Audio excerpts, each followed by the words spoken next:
என் சத்துருவே எனக்கு விரோதமா சந்தோஷப்படாத. ஏன்னா என்னுடைய இந்த கவலை நிரந்தரமானது கிடையாது. ஆண்டவர் இப்ப அந்த பாதையில வச்சிருக்கிறார். அவ்வளவுதான். இததான் நீங்க புரிஞ்சுக்கணும். இந்த விசுவாசத்துக்குள்ள நீங்க வந்துட்டீங்கன்னா போதுமானது. ஆண்டவர் உங்ககிட்ட அததான் எதிர்பார்க்கிறாரு. என் பிள்ளையே, விசுவாசத்துல நீ நிக்க வேண்டிய விதம் இப்படித்தான் நிக்கணும். இன்னைக்கு நான் கடந்து போகும்படி இந்த சூழ்நிலையை அனுமதிச்சிருக்கிறார். அதுவும் என் நன்மைக்காக தான். என்ன நன்மைக்காக, என்ன பாதுகாக்கும்படியாக, என்ன ப்ரொடெக்ட் பண்ணும்படியா, அதுக்கு தான் தேவன் இதை வச்சிருக்கிறாரே ஒழிய, நான் அழிந்து போவதற்காக தேவன் இந்த பாதையை அனுமதிக்கல அப்படிங்கிற விசுவாசம் முதல்ல உங்களுக்குள்ள வந்துடணும். அப்படி 4 பேர் பேசிட்டாங்கன்னா உடனே உட்காந்து புசு புசு புசு புசுன்னு கண்ணீர் வெடிச்சுக்கிட்டு அழுதுகிட்டோ புலம்பிக்கிட்டோ நீங்க இருந்தீங்க அப்படின்னா அது தேவனை தான் துக்கப்படுத்தும். நீங்க ஆண்டவரை சந்தோஷப்படுத்த ஆயத்தமா இருக்கிறீங்களா? நீங்க ஆண்டவரை சந்தோஷப்படுத்திருங்க. என்ன வேணாலும் பேசிட்டு போட்டோம். பேசுற ஜனங்களுக்கு முன்னாடி கர்த்தர் என்ன வாழ வைப்பார். அவங்களுக்கு முன்னாடி என்ன வெளிச்சத்துக்கு கொண்டு வர கர்த்தர் என் கூட இருக்கிறாரு.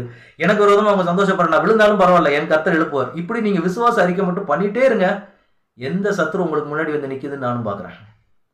இந்த விசுவாசத்துக்குள்ள இன்னைக்கு வர ஆயத்தமா இருக்கிறீங்களா? இன்னைக்கு அப்பாட்ட பார்த்து சொல்லுங்க, அப்பா நான் இனிமேல் கவலைப்பட போறதே கிடையாது.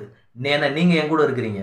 அதனால இனிமேல் நான் என்ன செய்ய மாட்டேன், கவலைப்படவே மாட்டேன். நான் அவங்க பேசுறாங்க இவங்க பேசுறாங்கன்னு நினைச்சலாம் நான் கண்ணீர் அடிக்க மாட்டேன். ஏன்னா நீங்க என் கூட இருக்கிறீங்க.